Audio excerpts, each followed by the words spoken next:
आपका प्रॉब्लम बार-बार ये आता है कि सर वो पार्टनर मुझे बार-बार ब्लॉक कर देता है और मैं उसको समझाने की कोशिश करती हूँ, लेकिन सर अनब्लॉक कभी करता ही नहीं। मैं उसको मनाने की कोशिश करती हूँ, जैसे ही मैं उसको मनाने की कोशिश करती हूँ, मुझसे इरिटेट हो जाता है और मुझे ब्लॉक कर देता है। बस यही प्रॉब्लम है ना? ये तो बहुत छोटी प्रॉब्लम है भई, ये तो बहुत आसान प्रॉब्लम है। अगर आपको बार-बार ब्लॉक किया गया है, तो उस पार्टनर से अनब्लॉक अपने आप को कैसे कराना है, यानी कि अपने नंबर को अनब्लॉक कैसे कराना है।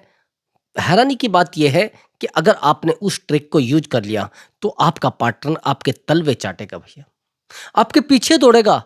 वो कहेगा प्लीज मेरी बात तो सुनो, प्लीज यार मेरी प्रॉब्लम तो सुनो, प्लीज यार मैं नहीं रह पा रहा हूं आपके बिना, बार बार बोलेगा। लेकिन सबसे बड़ी बात है, उस ट्रिक को यूज करना बड़ा मुश्किल है दोस्तों। अगर आप रिलेशनशिप को बेहतर बनाना चाहते हैं तो तब उस ट्रिक को यूज करना, नहीं तो किसी के साथ खेलने के लिए, किसी के साथ माइंड गेम के लिए उस ट्रिक का यूज मत करना। नहीं तो चीजें आपके हाथ से छूट जाएंगी। ना आप उस इंसान को कभी रिग्रेट फील करा पाओगे और ना उस इंसान को एहसास कराना पाओगे, बिल्कुल नहीं करा पाओगे किसी भी रिश्ते को बेहतर बनाने के लिए। नहीं तो आप परेशान कर दोगे पार्टनर को। तो वो ट्रिक यूज करना कैसे है, वो इस वीडियो में थोड़ा ध्यान से सुनना। और हाँ दोस्तों, अगर आप चैनल पर नए आए हैं तो चैनल को सब्सक्राइब करें और वीडियो को लाइक करें। जल्दी से लाइक कर दीजिए ताकि मैं आपके लिए बेहतर से बेहतर वीडियो ला सकूं, साइकोलॉजिकल। और हाँ दोस्तों, अगर आप मुझसे बात करना चाहते हैं तो व्हाट्सअप नंबर दिया हुआ है, उस व्हाट्सअप नंबर पर आप अपनी कॉल बुक करा सकते हैं और आप मुझसे बात कर सकते हैं। बट दोस्तों, वो पेड कॉल है, पहले आप उस पर पेमेंट करेंगे तब जाकर आपकी बात हो पाएगी। हाँ, प्रॉब्लम कोई भी प्रॉब्लम हो सकती है भाई। रिलेशनशिप से रिलेटेड हो सकती है, मैरिज लाइफ से रिलेटेड हो सकती है, या जाने अनजाने कुछ ऐसे रिश्तों में आप फंस जाते हैं जिन रिश्तों को संभालते संभालते आप अपने आप को पूरे तरीके से डिपेंड कर देते हैं, पूरे तरीके से अपने आप को झुका देते हैं और उस इंसान की जिंदगी में अपने आप को इन्वॉल्व कर लेते हैं। उस इंसान के बिल्कुल भी बिहेवियर से आप परेशान होने लगते हैं। आप उसे बार बार कहते हैं ना कि यार प्लीज मेरी बात तो सुनो, प्लीज यार मेरी प्रॉब्लम तो सुनो, प्लीज यार मैं आपके बिना नहीं रह पा रहा हूं। सबसे बड़ी गलती तो यही है कि आप बार बार जाकर उसको कहते हैं कि यार प्लीज प्रॉब्लम सुनो, प्लीज यार मेरी जो भी प्रॉब्लम है उसको सोल्व करो। अगर आपने ऐसा किया है और आप डिपेंड हो चुके हैं उस इंसान के ऊपर और उसने आपको दूर कर दिया है अपनी लाइफ से, वो कहता है कि यार मेरी पर्सनल लाइफ है, मैं तुझे क्यों कॉल करूं। पहले जब वो ऑफिस से बाहर निकलता था तुरंत आपको कॉल करता था, जैसे वो घर से बाहर निकलता था तब आपको कॉल करता था, ऑफिस जाते हुए रास्ते में कॉल करता था। लेकिन भाई ऐसा ऐसा क्यों हो रहा है कि वो इंसान आज आपको समझना नहीं चाहता, वो इंसान आज आपकी बात नहीं मानना चाहता, वो इंसान आज आपके साथ रहना नहीं चाहता? क्योंकि आपने उस इंसान को बहुत प्यार दिया है, आपने उस इंसान से बहुत बहुत ज्यादा उम्मीद कर ली है। अगर ऐसा हो रहा है तो उस इंसान को रिग्रेट फील कराना बहुत जरूरी है दोस्तों। हाँ, एक बात और भी है, आप उसको बहुत ज़्यादा सपोर्ट करते हैं इमोशनली। इमोशनली तो ये है कि वो कभी रोया है तो आपने उसके दुखते हुए दिल पर हाथ रखा है, हर्ट बहुत ज़्यादा हुआ है तो आपने कहा है कि यार प्लीज़ मेरी बात तो सुनो, मैं हूं ना आपके साथ। जब भी वो अकेला हुआ है आपने उसको कहा है कि यार मैं आपके साथ हूं, जब आपको आप मुझे याद करेंगे मैं आपके साथ रहूंगा। दूसरी बात, वहीं पर अगर उस इंसान को कभी भी फिजिकली नीड हुई है तो आपने उसकी हेल्प की है, 100% की है ना।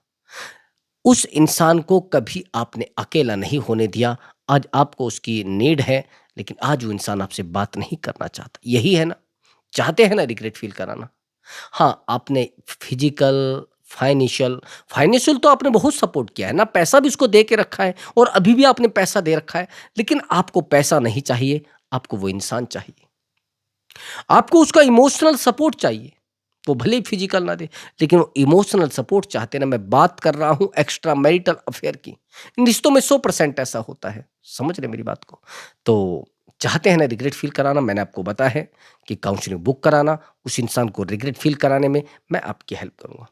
और कोई जादू टोना नहीं है, जादू टोने की उम्मीद है तो आप मेरे पास कॉल मत करना। दूसरी बात, अगर ऐसा हो रहा है आपके साथ, आप उसे बार बार समझाते हैं, आप बार बार उसे मनाते हैं, और बार-बार उसके पीछे दौड़ते हैं। क्या करोगे? समझा लोगे? क्या करोगे? मना लोगे? नहीं, रुक जाइए, मैंने जो तरीका है, वही तरीका यूज़ करना। तो चलिए दोस्तों अपने टॉपिक पर आते हैं। आपने कहा कि सर वो इंसान मुझे बार-बार ब्लॉक कर देता है। आप जानते हैं कि हमें ब्लॉक किया क्यों जाता है? कभी सोची है ये बात? कभी इस बात पर विचार किया है कि हमें ब्लॉक क्यों किया जाता है? वही इंसान जिस इंसान से हम एक दिन बात नहीं करते थे और वो इंसान हमारे पीछे पड़ जाता था, वो भी हाथ धोकर। तुरंत हमारे पीछे पड़ जाता था, हम उसको रोकते थे, यार प्लीज बात तो सुनो, फिर आपके पीछे लग जाता था। फिर आप उसको मनाते थे, फिर आ जाता था। लेकिन आज वही इंसान, जिस इंसान को आपने कभी धक्का दिया था, धमकाया था, डांटा था, थप्पड़ मारे थे, आज वही इंसान आपसे नहीं बात करना चाहता। आज वही इंसान आपकी लाइफ में नहीं रहना चाहता। आप जानते हैं क्यों? उसका रीजन ये है कि आपने उस इंसान को बहुत वैल्यू दी है। आज मैं 3 पॉइंट इस वीडियो में बताऊंगा और तीनों पॉइंट आज के बाद आपको कभी भी रिलेशनशिप में कोई भी पार्टनर ब्लॉक करके नहीं जाएगा। चाहे आप मल्टीपल रिलेशनशिप में रहे हो, चाहे आप कितनी भी गहराई तक किसी रिश्ते में रहे हो, कभी भी आपका पार्टनर आपको ब्लॉक करके नहीं जाएगा। पहला पॉइंट सुन लेना। अगर आपने पार्टनर को बहुत ज्यादा वैल्यू दी है, छोटी छोटी बातों पर उसको वैल्यू देने लगते हैं, छोटी छोटी बातों पर उसकी लाइफ में इन्वॉल्व होने लगते हैं। एक बात थोड़ा ध्यान से सुनना। मेरे पास एक काउंसलिंग आई है, ये एक मैरिड पर्सन है, लाइफ बहुत बेहतर चल रही है, पैसा ठीक ठाक कमाता है, सब चीजें बेहतर है। इसकी लाइफ में एक 22 एज की एक लड़की है। इसने कहा कि सर मैं अपनी लाइफ को बहुत बहुत बेहतर तरीके से चला रहा था, मैरिड बंदा है, लेकिन सर ये लड़की मेरी लाइफ में आती है और मेरी लाइफ में आने के बाद मैंने सोचा कि इसका यूज करना है बस। उस समय तो मैं ये सोच रहा था, सर मैं सोच रहा था इसका यूज करना है, लेकिन कब मुझे नहीं पता लगा कि कब मेरा यूज होने लगा। शुरुआत में मैं इस रिलेशनशिप को इसलिए आगे बढ़ा रहा था कि भाई मुझे पैसा देना है, अपनी लाइफ को चलाना है। लेकिन कब चीजें इमोशनल हो गई और कब वो फिजिकल हो गई, कब वो अपने आप को फाइनेंशियल में लेकर चली गई, कब मैं इमोशनल लेकर चला गया, कोई पता नहीं लगा। और सर आज हमारे रिलेशनशिप को कम से भी कम 6 महीने बीत चुके हैं और 6 महीने बीतने के बाद भी आज वो मुझसे बात नहीं कर रही। उस समय तो मुझे लगा था कि यार इससे बेहतर लड़की नहीं है, इससे समझदार लड़की नहीं है। ऐसा क्यों भाई? ऐसा क्यों? अगर ऐसा हो रहा है तो क्यों हो रहा है? ये सब हो रहा है तो क्यों हो रहा है? ये चीजें खराब हो रही है तो क्यों हो रही है? आप मनाते हैं उसको, कुछ नहीं। आप उसे समझाते हैं, कुछ नहीं हो रहा। लेकिन अगर ऐसा हो रहा है, आज वो इंसान आपसे बात नहीं करना चाह रहा है, वो इंसान आपकी जिंदगी में नहीं रहना चाह रहा है, हाँ सर, ये वही लड़की है जिस इंसान को मैं एक बार मना कर देता था, ये 20-20 कॉल आज मुझे करती थी, लेकिन आज ये मुझसे बात नहीं करना चाहती। सर ये प्रोस्टिट्यूट है, ये मेरे पास आई थी केवल इसलिए कि मुझे अपना थोड़ा फिजिकली नीड थी, वो मैंने फिजिकली नीड पूरी की, लेकिन मुझे नहीं पता था कि कल मेरी लाइफ में आकर सारा कुछ इसी के हक में हो जाएगा। ये जो कहेगी मैं करने लगूंगा, सर मुझे नहीं पता और आज सर मैं डिसीजन नहीं ले पा रहा हूँ। भी एक इंसान, जो इंसान हमारे बिना नहीं रह पा रहा है, जिस इंसान को हम बहुत सारे सपने दिखा देते हैं, उसको कहते हैं कि भाई देखो तू जब तक रहेगा मेरे साथ, तेरा टोटल खर्चा मैं उठाऊंगा, तेरा जो भी दर्द है उसको मैं बांटूंगा, तेरी जो भी प्रॉब्लम्स है उनके टच में मैं रहूंगा। यानी आपकी जो भी प्रॉब्लम्स है उनसे मैं दूर नहीं हो पाऊंगा। बार बार यही कहा जाता ना। और जब ये कहा जाता है, ये चीजें कही जाती है, तो उस समय इंसान बहुत वीक हो जाता है और वीक इतना हो जाता है कि हम उसे समझाने की कोशिश भी करते हैं, हम उसे मनाने की कोशिश भी करते हैं, लेकिन कुछ नहीं होता है। अब जो गहरी बात है उसको थोड़ा समझना। आज के बाद उस इंसान के लिए आप अवेलेबल नहीं रहोगे। इस लड़के का ये कहना है कि सर मैंने उस लड़की को इतना टाइम दिया है, इतना पैसा दिया है कि पैसे की कोई कमी मेरे पास नहीं थी। और सर आज कम से भी कम 15 लाख रुपीज़, 15 लाख रुपए ये लड़की मेरे खर्च करा चुकी है। मैं इससे इतना प्यार करता हूँ, इतना इमोशनल अटैचमेंट में आ गया हूँ कि ये मेरी कॉल तक रिसीव नहीं करती तो मैं बेचैन हो उठता हूँ। जो मैं अब चीज़ें बताने वाला हूँ थोड़ी गहरी चीज़ें हैं ब्रदर। अब मैं थोड़ी बारीकी पे जाऊँगा। अच्छा एक बात बताइए, आपने उस रिश्ते को किस बुनियाद पर तैयार किया है? अब आप कहेंगे सर आप तो ये कह रहे हैं कि वो तो गलत नहीं है लड़की। आपने इस रिश्ते को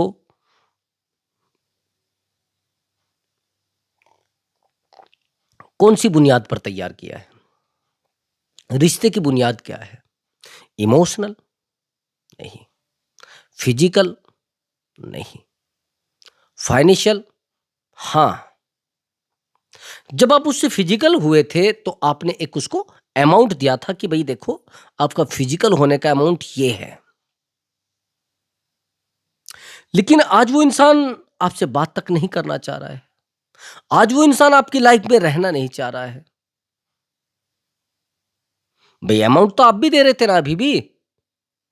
लेकिन दुःख की बात ये है कि आपने उस रिश्ते को फिजिकली तौर पर बनाया था और आज वो रिश्ता इमोशनल हो गया है। आपकी तरफ से, उस इंसान की तरफ से फाइनेंशियल हो चुका है। अब जब भी वो आपसे मिलने आती है, तो आप उसको पैसा देते हैं।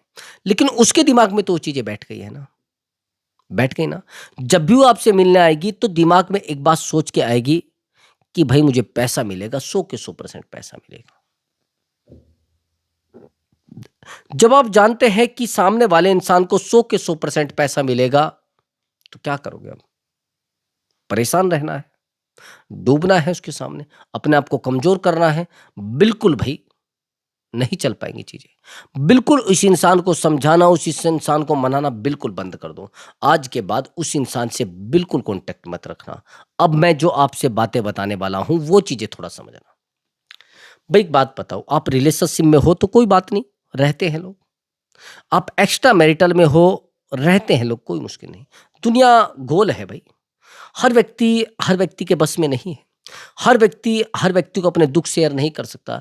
तो अंदर ही अंदर एक ऐसी पीढ़ी तैयार हो रही है, एक ऐसी जनरेशन तैयार हो रही है, जिन्होंने जो इमोशनल चीज़ें हैं, वो किसी और से शेयर करते हैं। फिज़िकल चीज़ें किसी और से शेयर करते हैं और फाइनेंशियल सपोर्ट किसी और को देते हैं और किसी और से लेते हैं। थोड़ा ध्यान से सुनना कैसे। अब आप कहोगे सर कैसे? मैं बताता तो हूँ। थोड़ा आप सोचोगे कि हाँ सर ऐसा भी हो जाता है, थोड़ा समझना। भई जिस इंसान से आपने प्यार किया है, आज वो इंसान आपसे दूर क्यों जा रहा है? सोचना ये ज़रूरी है। भई वो इसलिए दूर जा रहा है क्योंकि आप उसके नज़दीक आ रहे हैं। अंतर आया समझ में आपको? क्योंकि आप नज़दीक जा रहे हैं इसलिए वो आपसे दूर जा रहा है। पहले यहां पर चीज़ों को समझो। अभी जो मैंने आपको स्टोरी बताई है, उसने कहा कि सर मैं एक मैरिड पर्सन हूँ, लेकिन चीज़ें बेहतर नहीं हुई। मैं बताता हूँ कैसे बेहतर हुई थी। ये जो लड़की है लूटती जा रही है, लेती जा रही है, सब कुछ करती जा रही है। आज आप कह रहे हैं कि सर मुझे फ़ील होता है जब मैं उसकी पर्सनल चीज़ों में हूँ, जब मैं उसकी पर्सनल लाइफ़ में हूँ, जब मुझे ये बताया जाता है कि आज मुझे ये प्रॉब्लम है, आज मेरे साथ ये प्रॉब्लम है, आज मेरे साथ ये सब हो रहा है, आज मेरे साथ ये सब हो रहा है। पूरी बात को समझना। जब आप जानते हैं कि आपसे पर्सनल चीज़ें शेयर की जा रही हैं, तो वो कौन-सी पर्सनल चीज़ें होंगी जो किसी दूसरे व्यक्ति से शेयर की जा रही हैं। फिर आपको पर्सनल कहाँ रखा जा रहा है? फिर तो आपको यूज़ एंड थ्रो रखा जा रहा है। यूज़ किया जाएगा, आपको फेंक दिया जाएगा। आपको यूज़ करने के बाद फेंक दिया जाएगा, आपको पता भी नहीं चलेगा कि कब फेंक दिया गया आपको। किस समय फेंक दिया गया है और किस जगह फेंक दिया गया है। क्या है ये सब? ये एक ड्रामा है और जिस ड्रामे के साथ आप जी रहे हैं और जिस ड्रामे के साथ आपको अकेला किया जा रहा है, ये आपको पता नहीं है। आया समझ में आपको? अब ये चीज़ें आपको फ़ॉलो करनी पड़ेंगी, बहुत गहराई तक फ़ॉलो करनी पड़ेंगी। अगर आप इन चीज़ों को फ़ॉलो कर पाए, तो यकीन मानिए उस इंसान को बड़ा हर्ट होगा, बड़ा पेन होगा कि ऐसे कैसे हो सकता है। ये इंसान तो बहुत बेहतर था। यही सेम हुआ। वहाँ पर चीज़ें बदली गई और बदलने के बाद सामने वाला इंसान उस लड़की को रिग्रेट फ़ील करा पाया। मैंने कहा कि भई एक तो आप उसकी लाइफ में ज़्यादा अवेलेबल मत रहो। सर उसने कहा कि सर अवेलेबल कहाँ रहता हूँ मैं? ये तो जब मुझे बुलाती है मैं चला जाता हूँ। जब इसको मेरी नीड होती है मैं चला जाता हूँ, अवेलेबल कहाँ रहता हूँ मैं? ये अवेलेबल नहीं तो क्या है? कभी उससे मना करने की कोशिश की है? कभी उसको कहा आपने कि मेरे पास टाइम नहीं है, मैं बाद में बात करूँगा, मेरे पास समय नहीं है? कभी सोची है ये बात? जिस दिन आपने ये बात सोच ली, उस दिन आपका जीवन बहुत बदल जाएगा। आया समझ में? भई यही तो इंसान है जिस इंसान को आपने बहुत टाइम दिया है। यही तो इंसान है जिस इंसान को आपने बहुत ज़्यादा वैल्यू दी है। लेकिन आज ये इंसान आपसे बात ही नहीं करना चाहता है। आज ये इंसान आपकी लाइफ में रहना ही नहीं चाहता है। आज ये इंसान आपको वैल्यू देना ही नहीं चाहता है। क्या करोगे? इसके सामने रोओगे? क्या करोगे? इस इंसान के सामने गिड़गिड़ाओगे? नहीं, ये गलती कभी मत कर देना। आज के बाद अगर उसको सही करना है, तो उसके लिए आपको उस इंसान से थोड़ा डिस्टेंस बनानी पड़ेगी, थोड़ी दूरी बनानी पड़ेगी। जितनी आप दूरी बनाओगे, उतना बेहतर होगा। उतना उस इंसान को आप रिग्रेट फ़ील करा पाओगे। अगर आप उसको रिग्रेट फ़ील नहीं करा पाए, तो वो इंसान आपके साथ चीटिंग, चीटिंग, चीटिंग करता जाएगा। बस आपको थोड़ा यहाँ पर रुकना है, थोड़ा शांत रहना है। शांत रहने के बाद उस इंसान से थोड़ा डिस्टेंस बना लेना है, वो भी बिना बताए भई। आपने ही तो उस बुनियाद को तैयार किया है, जब पैसा देकर रिश्ते को बनाया गया है, तो पैसे से ही चलेगा ना भई। फिर मैंने कहा कि पैसा थोड़ा कंट्रोल में लाइए, उसको ज़्यादा पैसा मत दीजिए और आप अपने लेवल को वैल्यू से दिखाइए उसको, उसको वैल्यू बताइए भाई मैं किस लेवल का बंदा हूँ। उसको कहिए भाई मेरे पास टाइम नहीं होता, मुझे बार-बार मैसेज मत किया करो और मैं इतना फ्री भी नहीं होता है कि मैं आपको यहाँ छोड़कर जाऊँ, आपको वहाँ छोड़कर जाऊँ, आपको यहाँ क्या करूँ, आपको वहाँ क्या करूँ, क्या करोगे? चीज़ें बेहतर हो जाएँगी। नहीं भाई और टूटते, टूटते, टूटते चले जाओगे आप। वीक हो जाओगे भाई, कमज़ोर हो जाओगे। नहीं चाहिए वो चीज़ें, नहीं चाहिए वो ड्रामा, साइड कर दो बिल्कुल। मैंने कहा है, पहले सोचिए कि आपको किस पायदान पर रखा गया है। उस बंदे का कहना है कि सर उस लड़की की जो एज है वो 25 या 22 है शायद। इस बंदे की एज लगभग 38 या 40 है। अब इसको जैसे ही कॉल उसको करता था, इसका कहना है कि सर मैं जब कॉल करता था, तो दूसरे मोबाइल से तो कॉल चली जाती थी। दूसरे नंबर से तो कॉल चली जाती थी, लेकिन मैं कॉल करता था तो नहीं जाती थी। मैंने कहा भई देखो एक बात बताइए, जो इंसान आपको कह रहा है कि मेरी पर्सनल लाइफ में आपका बहुत बड़ा हिस्सा है और जब ये कहा जा रहा है कि मेरी पर्सनल लाइफ में आपका बहुत बड़ा हिस्सा है, तो भई इमोशनल लाइफ में भी हिस्सा होना चाहिए। यानी आपको किस पायदान पर रखा गया है, काउंटिंग ये है। प्रॉब्लम ये है कि अगर आपको चौथे पायदान पे रखा जा रहा है, पर्सनल चीजों से हटा कर रखा जा रहा है, पर्सनल चीजों से दूर करके रखा जा रहा है, आपको वैल्यू नहीं दी जा रही है, आपको समझा नहीं जा रहा है, क्या है ये सब? कौन सी बेहतर चीजों में आप उलझे हो? कौन से बेहतर रिश्तों में आप चले हो? बिल्कुल नहीं चल पाएंगी चीजें। आपके हाथ से एक एक चीज छूट जाएगी भाई। मत चलाए चीजों को। बिल्कुल शांत रहो और शांत रहकर रिश्ते को बनाया जा सकता है, रिश्ते को संभाला जा सकता है। तो बिल्कुल भी उस इंसान की लाइफ में इन्वॉल्व ज्यादा मत होना। अगर ज्यादा इन्वॉल्व हो जाओगे तो रिश्ता आपके हाथ से आज नहीं कल छूट जाएगा। आया समझ में? अब आप कहेंगे सर अनब्लॉक कैसे करेगा? सवाल ये है, सवाल पूछना चाहते हैं प्रॉब्लम क्या है, क्यों अनब्लॉक कैसे करेगा? अनब्लॉक ऐसे करेगा जैसे ही वो इंसान आपको ब्लॉक करता है, तो कम से भी कम 15 डेज के लिए अपने आप को उस इंसान से हटा लो। हर एक रिश्ते से, हर एक फ्रेंडशिप से, हर एक फ्रेंड सर्कल से जो उससे जुड़ा हुआ हो, जो इंसान आपको भी जानता है और उसको भी जानता है। यानी कि अगर कोई इंसान आपकी इंफॉर्मेशन उस इंसान को दे सकता है, तो उस इंसान से अपने आप को डिस्कनेक्ट कर। कम से भी कम 20 डेज आपको अपने बारे में सोचना है, उस इंसान के बारे में सोचना बंद कर देना है। ये चीज़ें साइकोलॉजिकल मैं आपको बता रहा हूँ। अगर आप केवल अपने बारे में सोचेंगे तो वो इंसान उसी दिन आपके बारे में सोचना शुरू कर देगा। लेकिन आप क्या करते हैं? आप तो सारा दिन उसी के बारे में सोचते हैं ना। और जब सारा दिन आप उसी के बारे में सोचते हैं तो वो इंसान आपसे दूर भागने लगता है। वो इंसान आपको समझाने की बजाय इरिटेट होने लगता है। रात दिन आप एक ही रट लगाए बैठे हो, कमाई कमाई कमाई। क्या है ये सब?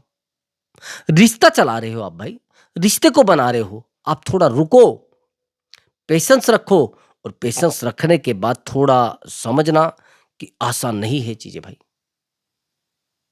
अगर ब्रेकअप एक बार हो गया है तो वो कहते हैं ना, चप्पल घिस जाएंगे आपके, जूते घिस जाएंगे ब्रेकअप से बाहर निकलने में। आप चाहे जितनी कोशिश कर लो, आप जितने चाहे दौड़ लो, आप रिश्ते को बेहतर नहीं बना सकते। आया समझ में? और हाँ, एक बात को और ध्यान रखना, बार बार कॉल मैसेज करना उसको नहीं चलेगा, बार बार उसके पीछे दौड़ना नहीं चलेगा, और बार बार उसे समझाना नहीं चलेगा। एक बात और ध्यान रखना, आपने तो उस इंसान पे अपने से भी ज्यादा भरोसा किया है ना, लेकिन रिश्ते में भरोसा करना सबसे बड़ी गलती। मैं आपको जो बताना चाह रहा हूं वो समझ लेना। वो सबसे बड़ा कारण ये है कि अनब्लॉक आपको तब करेगा जब आप कुछ टाइम के लिए एक साइलेंट ट्रीटमेंट उसको दोगे और उसको बार बार कॉल करने की बजाय उससे डिस्टेंस बना लोगे। भाई आपको ब्लॉक तभी तो किया जाता है ना, बार बार उसको कॉल करते हो। जैसे वो इंसान आपसे बोलता है कि मुझे नहीं रहना इस रिश्ते में, तो आप धड़ाधड़ कॉल पर कॉल, कॉल पर कॉल, मैसेज पर मैसेज। दो तरीके मैंने आपको बता दिए कि कई बार किसी थर्ड पार्टी की वजह से भी आपको ब्लॉक किया जाता है। 99% थर्ड पार्टी की एंट्री के बाद ही आपको ब्लॉक किया जाता है। और थर्ड पार्टी की एंट्री अगर रिलेशनशिप में है तो उसका आसान रास्ता है साइलेंट ट्रीटमेंट और नो कॉन्टेक्ट रूल यूज कर लेना। यकीन मानिए उस इंसान को एहसास होगा, उस इंसान को फील होगा कि यार ऐसा कैसे करे, उस इंसान को कैसे रिग्रेट फील कराए, उस इंसान को एहसास होगा। दूसरी बात, उस इंसान को आपने बार बार समझाया, उस इंसान को बार बार आपने मनाया, कुछ नहीं हुआ। आपने बार बार उसको समझा कर भी तो देख लिया है ना, कुछ नहीं हो पा रहा। तो बार बार आपके समझाने से कुछ नहीं होगा, आपके मनाने से कुछ नहीं होगा। आपको शांत होकर चीजों को स्मूथली चलाना पड़ेगा और उस इंसान के पीछे दौड़ना बिल्कुल नहीं। कई बार तो हम उसको बार बार बोलते हैं कि यार हमें अनब्लॉक कर दो। उसको पता है कि जैसे अनब्लॉक करूंगा धड़ाधड़ कॉल पर कॉल, मैसेज पर मैसेज। आपको उससे कंप्लेन बिल्कुल नहीं करनी है। आप अगर कंप्लेनिंग बिहेवियर वाला बनाएंगे, मतलब कंप्लेनिंग बिहेवियर आप रखेंगे, तो चीजें खराब हो जाएंगी। तो दोस्तों, अगर आपको हमारा वीडियो अच्छा लगा है तो वीडियो को लाइक करें और चैनल को अवश्य सब्सक्राइब करें। प्रणाम मेरे प्रिय दर्शकों।